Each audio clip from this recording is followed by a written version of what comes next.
მოგესალმებით. კეთილი იყოს თქვენი დაბრუნება ჩვენ სახლზე. მე ლაზარე ლაზარაშვილი ვარ. დღეს ტექნოლოგიების გარშე წარმოუდგენელია ცხოვრება. სოციალური ქსელები ინფორმაციის და კომუნიკაციის ერთ-ერთ მთავარ არხად იქცა. თუმცა იშვიათად ვფიქრობთ იმაზე, რომ შეიძლება ინტერნეტში წავაწყდეთ არასასიამოვნო ფაქტებს, მაგრამ მთავარია ვიცოდეთ თავის დაცვა.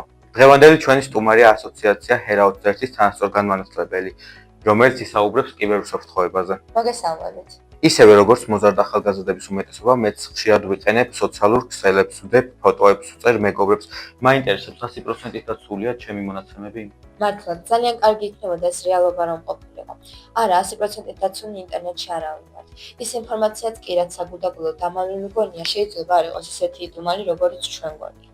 ამიტომ ყოველთვის უნდა დავგვიგდეთ, თუ რა ზიანის მოყენება შეუძლია ნებისმიერ ინფორმაციას, რომელსაც ვაზიარებ, არასდროს ხელში ჩავარდნისას. ხშირად მსმენია, რომ პირადი მონაცემები უნდა დავიცვათ, მაგრამ მაინტერესებს კონკრეტულად რა შედის პირად მონაცემებში.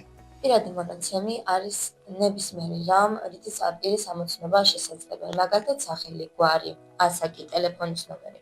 ამ ინფორმაციის გამჟღავნებამ შეიძლება სავალალო შედეგი მოუტანოს ადამიანს. ხშირია ინტერნეტით ადამიანების გაცნობა. შენი აზრით, რამდენად დღეს ამ ადამიანთან პირადი შეხვედრა? უკეთესია თუ პირადად არ შეხვდებით ინტერნეტში გაცნობილ ადამიანს, რადგან შეიძლება ის სრულიადაც არ იყოს ის, ვინც გგონია. მაგრამ თუ მაინც გადაწყვეტ შეხვედრას, აიჩეთ ხახმრავალი ადგილი. წაიყვანეთ მეგობარი ან სანდო პირი, რომ მარტო არ მოგიწევთ მასთან შეხვედრა. და ასევე აცნობეთ სხვებს, სად მიდიხართ და ვის ხვდებით. ესე იგი გამოდის, რომ არც სოციალურ ქსელში ვართ დაცული ბულინგისგან, მაგრამ როგორი სახე შეიძლება გქონდეს ბულინგ სოციალურ ქსელებში?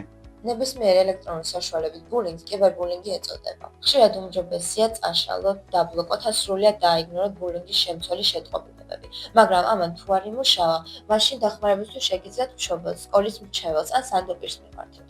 რისი გაკეთება შეგვიძლია სოციალურ ქსელებში, რომ თავი უფრო დაცულად ვიგრძნოთ? პირველ რიგში შემოწმეთ თქვენი კონფიდენციალურობის პარამეტრები და დარწმუნდით, რომ თქვენს მიერ გაზიარებულ ინფორმაციას ის ადამიანი მიხედავენ მიგინდათ რომ ნახოთ.